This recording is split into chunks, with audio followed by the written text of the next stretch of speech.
Have you heard the news? We're doing really well. Meaning Malaysia, not me personally. I'd love to be $1 million richer or, married to Gal Gadot, but no, Malaysia. So Malaysia apparently grew 6.2% in the third quarter, and it's gaining momentum because Q2 GDP was 5.8% and Q1 GDP was 5.6%. Pretty darn impressive, right?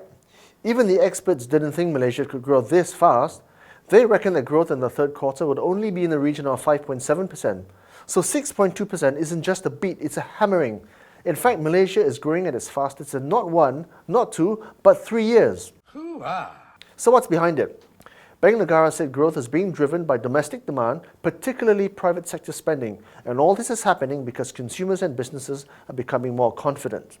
That's not all. China, Europe and North America are also buying more of our products because net exports are currently at the highest in 14 quarters. In short, Malaysia is flying.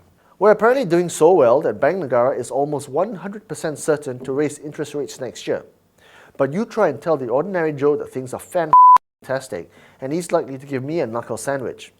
Let me demonstrate. A national public opinion survey on economic hardship indicators by the Negara Centre in early November showed that more than 6 out of 10 Malaysians felt stressed about the future. 4 out of 10 Malaysians either delayed or were unable to pay their electricity or phone bills on time, and 3 out of 10 didn't even have 500 ringgit emergency funds in their bank account. In fact, when Negara Centre pollsters asked Malaysians, what's the number one problem facing people in this country today? They replied, the economy. Wait, there's more. Retail sales, which are an excellent indicator of consumer sentiment, nosedived in July.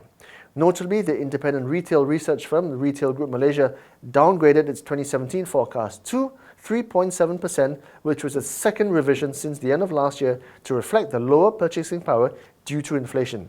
In banking, much the same picture. Negara Research recently ranked Malaysian banks lowest among the Philippines, Thailand, Indonesia and Singapore for buying potential because stronger headline growth is not reflected in loans growth, i.e. folks are not borrowing money at the same pace as the economy is growing. Negara reckons local loans growth this year is going to be in the region of 4.5%, some way lower than Q3's 6.2% GDP growth. And if Bank Negara raises interest rates next year, as expected, Negara says this could put more pressure on growth. In the advertising and media world, much the same picture. Total advertising expenditure as at October is down 10% from a year earlier. Only cinema is gaining, and most of that is probably thanks to Gal Gadot. Everything else from print to free-to-air TV to radio to in-store media and magazines, even pay TV, is down from a year earlier. In the stock market, same. The FBM KLCI's year-to-date return of 4.4% may sound okay-ish, but not when you compare it to the region. For the same period, Thailand's SET is up 9.8%, Jakarta's Composite up 14.3%, and Singapore's STI up 19%. So what gives? Are Bank Negara's numbers a fallacy? Well, one can always dispute statistics, but I have to say that generally the trend line is accurate. The numbers can't lie by all that much. So how do you explain it? Well, one way could be to differentiate between the GLC economy and the rest of the country.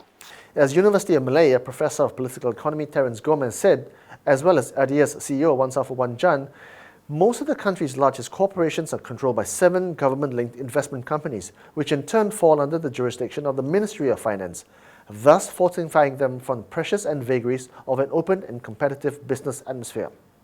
The other reason? Well, Malaysia, like Australia and China, is experiencing a two-speed economy, which is when larger industry and business sectors grow at a much faster rate than the smaller ones, masking its and the country's challenges.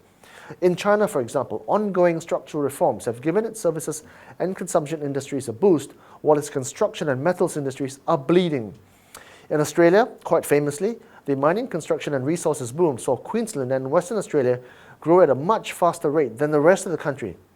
In fact, you could even argue that the world is now a two-speed economy because recession-hit Western economies like France, Italy and Germany are seeing their growth dwarfed by emerging economies like Brazil, China and India.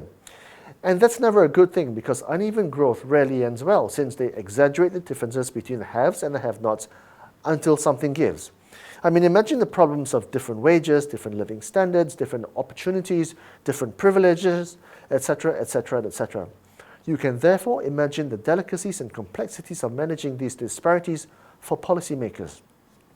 So, is this yet another ticking time bomb? You tell me. Just saying.